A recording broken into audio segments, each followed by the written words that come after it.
Hi everyone, my name is Sarah Babiker. I am the co-founder of Soul Space and founder of Flourish by Sarah, and I'm a positive psychology coach.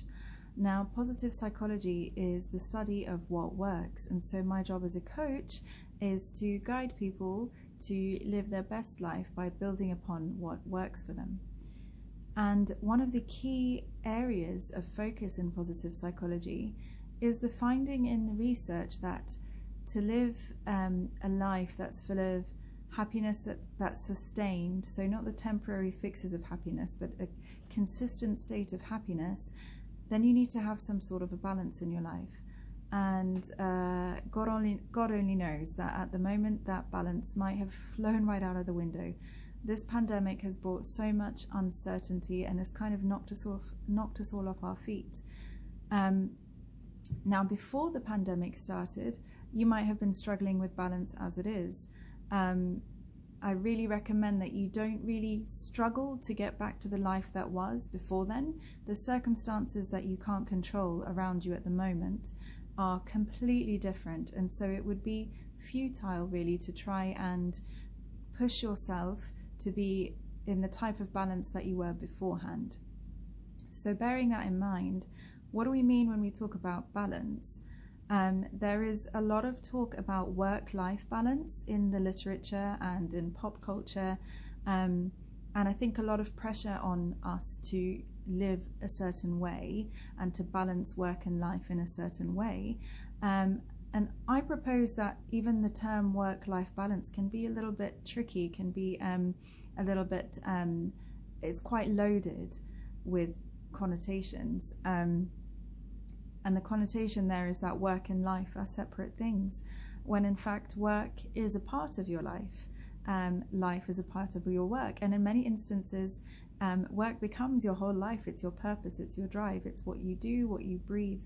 And so that term work-life balance is one that I find a little bit of trouble with. In positive psychology, when we're talking about life balance, we're talking about the whole dynamic. So everything that makes you, every aspect of your life becomes a piece of that balance puzzle. And so one of the models that I use with my clients, talking about life balance, which was actually developed by the Whole Being Institute, where I trained as a coach, is called the Spire Model. And what this does is it divides life up into 5 separate areas, or 5 separate domains, if you will, each of which kind of signifies one element in your life. And it really helps you to dig deep and really kind of reflect and look at where those levels are in your life. And really the whole premise is that once you have an idea, once you've been able to break down your life into these elements, and you know, some models such as the wheel of life, for instance, divide life up into 10 domains. So it really is all about what works for you. But the basic premise for all of these models is that you now have your life broken down into domains which you can see in front of you, and then you can really determine which of those elements in your life is out of balance with the rest of them. And oftentimes we overlook this unbalanced element as something that really doesn't deserve our effort, or our time is perhaps a little bit more insignificant in comparison to the rest of the elements, when in fact what we really should be doing is actually expending more energy on elevating this element, particularly when we're feeling unhappy and we can't really pinpoint why. Especially, you know, we feel like we've got everything in order, but why is still something missing?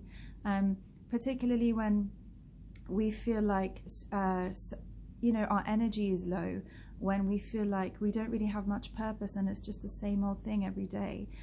All of these questions, when we're feeling confused, when we're stuck, whenever we feel like we can't pinpoint exactly what the issue is that's leading to our negative emotions, that's a really strong indicator that actually maybe just one of these elements is out of balance. So having said all of that, I'll just quickly run through what the Spire model divides life into, and hopefully as you're listening it will spark some light bulbs for you. So Spire is an acronym, so it's dividing life into 5 elements. The S stands for spiritual, which really just means how much of a meaning and purpose you have in your life. And at the same time, how mindful are you? So are you able to stay in the present moment, or do you find that difficult? The P in Spire stands for physical. So that's how well you take care of your body, and at the same time, how well you acknowledge that there is a connection between your mind and your body. So do you realize that when you're going through a stressful mental time, that it's having a physical impact on your body? The I in Spire stands for intellectual, which has nothing to do with your IQ level, thankfully, but is to do with how open you are to trying new things, to having new experiences, and how much you're engaging in any sort of in-depth learning. So that doesn't have to be, working towards earning a PhD, but just really kind of pushing your curiosity and being willing to learn. The R in Spire is your relational element. And as much as it's about maintaining positive relationships with other people, it also looks at how well you maintain a positive relationship with yourself. And the E in Spire is the emotional element.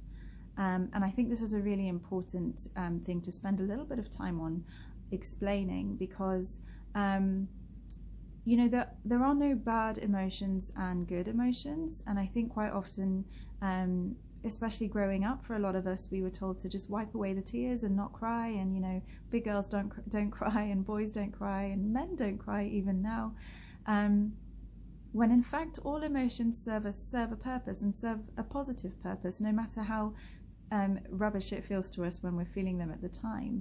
And so the purpose there is to really signify to you that something is out of balance, and to prompt you to do something about it. And so when we talk about the E Inspire, the emotional element in your life, we're talking about how well you're able to embrace the positive emotions like joy, like excitement, like feeling love, and also the negative emotions. And when I say negative, I don't mean that they're bad. It's just a way of distinguishing the definitions of the two. And so negative emotions such as anger and sadness and jealousy, how well are you able to embrace both sides of the emotional spectrum and not brush them away, but accept them all? And how well are you able to pass through each of these emotions with resilience? And so when I say resilience, it's how well you're able to kind of come back to your sense of normal, not your next door neighbors or your mum's, but your sense of normal, without really experiencing any significant shifts in your emotional life and your personality. So having gone through those life areas, those life domains, you can really take a look at where those elements are for you today.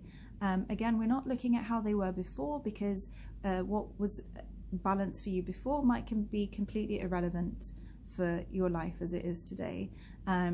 Whereas before, perhaps your emphasis was on a career and the intellectual sort of openness to new experiences and learning new things.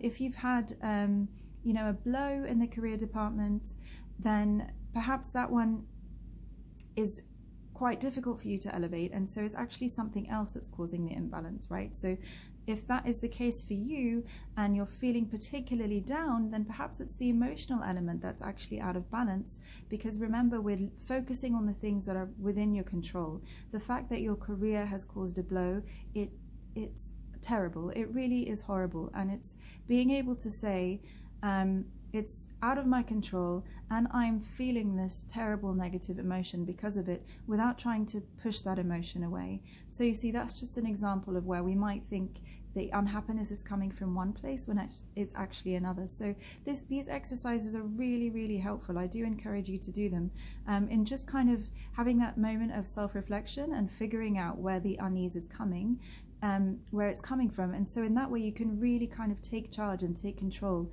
of getting yourself back to peace and balance. So all you would need to do really is literally rate yourself. And when I say rate yourself, you're not trying to get 10 out of 10.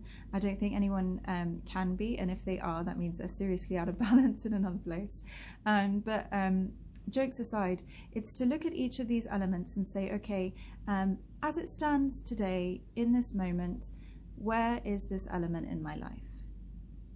10 being the most optimal it could ever be. There's no work I need to do on this at all. So for example, setting your spiritual element at a 5. If you look at all of them and you do this for all of them, and you're really, really honest with yourself, because no one else needs to see this. I would go into this exercise really with an intention. Know what your intention is, know why you're doing it, and if it's to achieve balance and to achieve peace and happiness and some breathing space, then keep that intention in mind, and help that to, let that help you stay really honest in your answers. So you rate yourself on all of these, and what generally you find is that 1 or 2 of those elements are significantly lower, so 2-3 points lower than the rest of the elements. And that's when you can really hone in and go, okay, well, for example, the physical element is way lower, is a 3, and the rest are all 5s and 6s and 7s. That's what happened with me. That's why that example is so easy for me to come up with. The physical element, although I kind of knew, until I did this exercise, it wasn't in my face telling me to do something about it. So when you've really honed in on which element in your life is out of balance right now today, you're going to look at it and say, well, what does in balance look like for me? If this was 1 step higher, what would I be doing differently? And it's okay to visualize that, no matter how many obstacles you feel might be in the way. You're just thinking and visualizing right now. There's no harm in that. There's actually a lot of power in that. What would it look like if it was 1 step higher? What would I be doing differently? And then once you've kind of visualized that place, breaking it down into the smallest possible steps. So if you feel like, for example, 1 step higher on the physical element would be exercising more regularly, okay, then you're going to really break it down to what that really means to you. What kind of exercise will you be doing? How often will you be doing it? And ultimately, for any of these things that you decide to do for yourself in your pursuit of a more sustained state of happiness, the easier step that you start with, the better, because you want to take small steps so that you can constantly be achieving, and every time you feel that sense of achievement, it's actually a boost of motivation to keep you going. If you dive in deep, although it feels really good at the time that you've accomplished something, you've pushed through this challenge, you're diving in at the deep end ultimately, which most of the time is going to cause you to fail a lot more quickly and have a much bigger fall than if you just take it 1 step at a time. So as I said, positive psychology, it's about what works for you, and building on that, really looking at what makes life positive for you and building on those things. So I really hope that all of you found this helpful and you're able to find peace and happiness in your life as it is now. Feel free to reach out with any questions that you have or clarifications, and wishing you all the best.